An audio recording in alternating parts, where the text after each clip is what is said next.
हम हैं doctor DK Gupta Felix Hospital के सीएमडी के साथ और हम जानना चाहेंगे कि जो लॉकडाउन चल रहा है कोरोना की वजह से उसमें आपकी अहम भूमिका क्या चल रही है। डॉक्टर साहब प्लीज। तो मैं आपको बताना चाहूँगा कि लॉकडाउन का क्या मतलब है, क्यों लगाया था और आगे इसका बढ़ाना है ज़रूरी या नहीं बढ़ाना क्यों ज़रूरी है। चूँकि हमें पता लगा है कि इस बीमारी का अभी तक कोई इलाज नहीं था, ना कोई वैक्सीन डेवलप कर पाए थे दुनिया के कोई भी देश, ना ही कोई हमने एंटीवायरल दवाई अभी तक डेवलप कर पाई है। और जो दुनिया के लगभग 73 कंट्रीज इस पे काम कर रहे हैं और वो डेवलप करेंगे वैक्सीन और दवाई, लेकिन उसको करने में भी कम से कम 6 से लेकर 9 महीने कम से कम लगेंगे।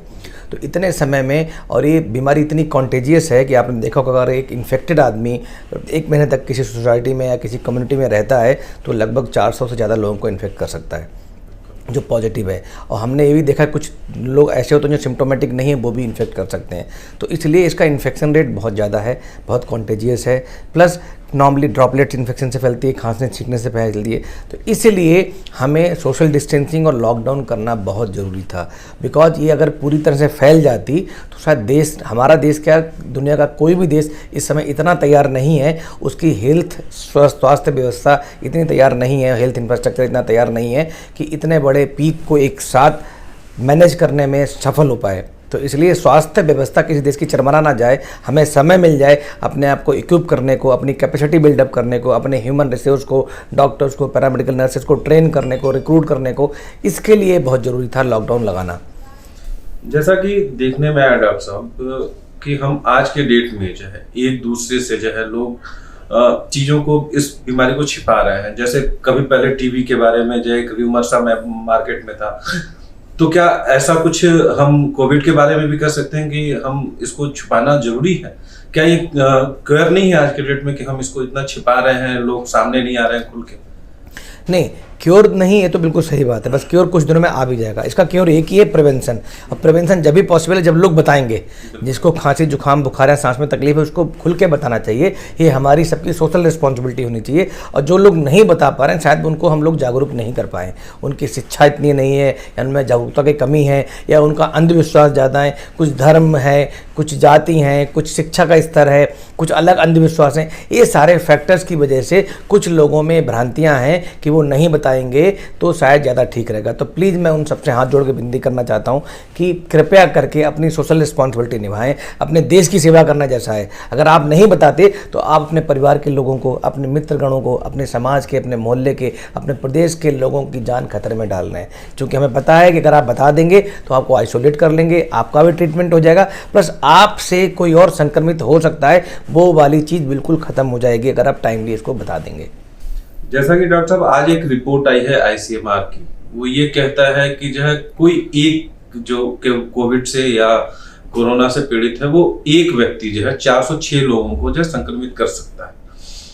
तो इसमें आपका क्या है, ये कौन सा फार्मूला है, कुछ हमें उसके बारे में? हाँ, तो ये एक स्टैटिस्टिकल एनालिसिस है, मैथमेटिकल एनालिसिस है। जैसे हम लोग करते हैं ना कि 2 + 2 4 होते हैं, ऐसे 2 को 2 से मल्टीप्लाई करते हैं, 2 प्लस या 2 को 3 से मल्टीप्लाई करते हैं तो 6 हो जाते हैं। तो ऐसा देखा गया कि एक मरीज 3 को इन्फेक्ट करता है, फिर 3 जो करता है 27 को करता है, फिर 27 को ट्रिपल करता है। तो ऐसे देखा गया कि अगर एक संक्रमित व्यक्ति समाज में रहता है तो 400 से ज़्यादा लोगों को इन्फेक्ट कर सकता है। ये मैथमेटिकल एनालिसिस है जो आईसीएमआर द्वारा की गई है।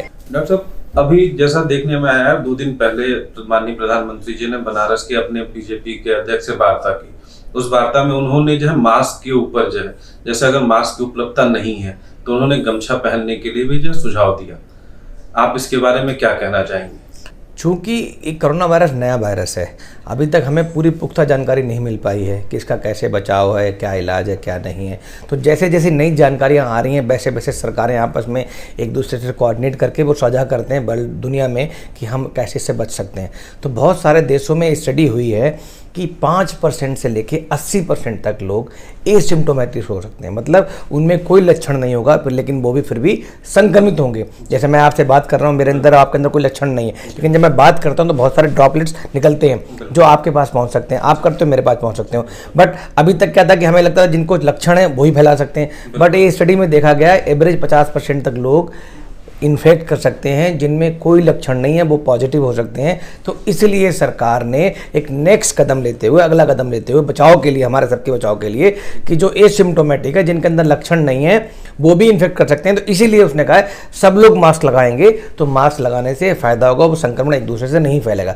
दूसरी बात ये, मास्क में भी कुछ चिंता वाली बात नहीं, हो सकता है मास्क पार्शियल इफेक्टिव हो, जरूरी नहीं सारे मास्क 95 नहीं होते, बट अगर मैं पार्शियल लगाता हूँ, आप भी पार्शियल लगाते हो तो इफेक्टिविटी बढ़ जाती है। तो कुछ ना होने से कुछ तो अच्छा है, अगर दोनों लगाएंगे तो फिर बहुत अच्छा हो जाएगा। तो ये फायदा है।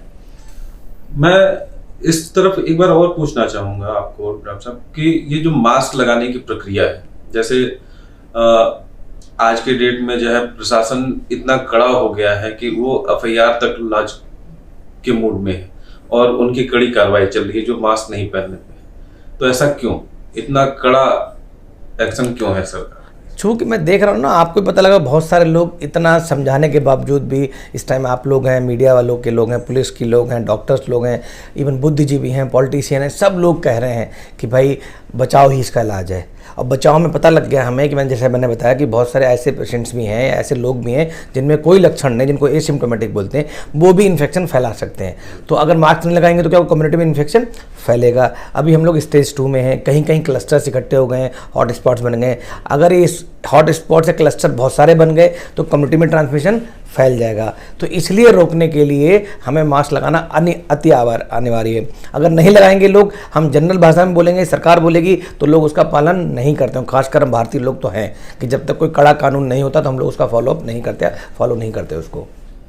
डॉक्टर साहब, एक चीज और पहलू देखने में आया है, जैसा कि मुझे किसी ने बताया कि जो है पिछले जब से ये लॉकडाउन चालू हुआ है, चाहे मीडिया के लोग हों, चाहे पुलिस प्रशासन हो या डॉक्टर या जो भी ऐसे जो हो एसेंशियली जो प्रोवाइड कर रहे हैं, घर से बाहर निकलते हैं और लोगों की देख रेख करते हैं, वो वापस घर जाते हैं तो उनकी जो पर्सनल लाइफ का क्या एक है, जैसे मैंने सुना कि आप पिछले कई दिनों से अपनी माँ से और अपने बच्चे से नहीं मिले, तो प्लीज़ इस पे एक बार आप अपना। तो मैं बताना चाहूँगा, बिकॉज चाहे पुलिस हो, मीडिया हो, डॉक्टर्स है, हम लोग एक्सपोज्ड हैं, हम लोग हाई रिस्क लोग हैं, हम लोग फ्रंट लाइन वॉरियर्स हैं।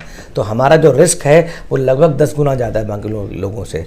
तो 10-15 गुना का रिस्क ज़्यादा होगा तो चांसेस है हम इतने लोगों से मिलते हैं। किसी ने, मैंने बताया कि एसिम्प्टोमेटिक लोग बहुत सारे होते हैं, बहुत सारे सिम्प्टोमेटिक हो सकते हैं, तो इन लोगों से मिलते हैं, किससे हमें संक्रमित हो जाए हमें पता नहीं। और हम भी संक्रमित होकर जरूरी नहीं हमारे अंदर लक्षण आ जाएँ, हम एसिम्प्टोमेटिक होकर भी अपने घर वालों को बहुत इन्फेक्शन दे सकते हैं। तो बेहतर जो हम दुनिया को बोल रहे हैं तो हमें भी नज़ीर पेश करनी चाहिए कि बचाव ही इसका उपाय है और कोई तो है चीज़ है नहीं। तो हम अपने बचाव के लिए, अपने परिवारजनों के बचाव के लिए अगर आप उनसे दूरियां बना के रखेंगे, खास करके जो एल्डरली लोग हैं या जो 5 साल से 6 साल से कम बच्चे हैं, जैसे मेरा बेटा 4 साल का है तो उसकी इम्यूनिटी कम होगी, मेरी मदर जो है 75+ ईयर है। तो मैं पिछले एक हफ्ते क्या 10 दिन से ज़्यादा हो गए, 12-13 दिन हो गए, मैं उन लोगों से मिलता हूँ, दूर से मिलता हूँ, लगभग 10-12 फीट की दूरी से। मेरा कमरा बिल्कुल बाहर है, वहाँ नहाना धोना खाना सब कुछ, मैं आइसोलेशन में, घर के अंदर मैं आइसोलेशन में रहता हूँ या क्वारंटाइन में रहता हूँ। तो मैं तो सबसे रिक्वेस्ट करूँगा, आप लोग मीडिया वालों से भी, डॉक्टर्स से, पुलिस वालों से, घर में जाएं, प्लीज़ दूरी बना के रखें, बिकॉज आप लोग हाई रिस्क लोग हैं। आप लोग अपने परिवार वालों की सुरक्षा खुद करें, कोई और ध्यान नहीं रखेगा इसका। एक लास्ट क्वेश्चन से मैं अपना इंट्रैक्शन खत्म करना चाहूँगा। हम नोएडा में हैं और नोएडा के सभी लोग इतने शिक्षित होते हुए भी जो है सभी पढ़े लिखे हुए, उसके बावजूद भी नोएडा में इतना ज़्यादा जो कोरोना से पीड़ित मरीज बढ़ रहे हैं, ऐसा क्यों है? तो नोएडा का कुछ मैं बताना चाहूँगा, पढ़े लिखे लोग अच्छे हैं, नोएडा ने कंट्रोल बहुत अच्छा किया है, इसमें कोई दो राय नहीं। चाहे प्रशासन हो, पुलिस हो, नोएडा के रेजिडेंट्स हो, RWOs हो, सब ने बहुत मेहनत करी। बस प्रॉब्लम क्या है, नोएडा की जो जियोग्राफिकल लोकेशन है वो दिल्ली से लगी हुई है। नोएडा के अंदर जो कंपनीज हैं, ज़्यादातर मल्टीनेशनल कंपनीज हैं, उनके बहुत सारे वर्कर्स बाहर जाते आते रहते हैं या बाहर के लोग आते रहते हैं। तो नोएडा बहुत हाई रिस्क जोन था, हाई रिस्क एरिया था पहले से था। और कुछ लोगों ने ऐसा काम किया, कुछ लोग आ गए, उन्होंने बताया नहीं, बाद में एक क्लस्टर निकला, एक किसी कंपनी से बहुत सारे केसेस निकल आए और उनसे वो फैलते रहे। तो शायद इसीलिए हमें थोड़ा देरी लगी और समझने में थोड़ा टाइम लग गया। अदरवाइज नोएडा में अब काफ़ी चीज़ें पहले से बहुत बेहतर हैं, बहुत कंट्रोल्ड है, और मुझे लगता है फ्यूचर में चीज़ें अगले 2 हफ्ते में बिल्कुल कंट्रोल हो जाएंगी। थैंक यू डॉक्टर साहब, बहुत बहुत धन्यवाद आपका, बहुत बहुत शुक्रिया। Thank you sir, thank you. Distancing का मामला है तो आपको नमस्कार ही नमस्कार बच्चन। और हम डॉक्टर साहब और दोनों आप पूरी जनता से रिक्वेस्ट करना चाहेंगे कि प्लीज सोशल डिस्टेंसिंग का पूरा जो है और मास्क लगाएं।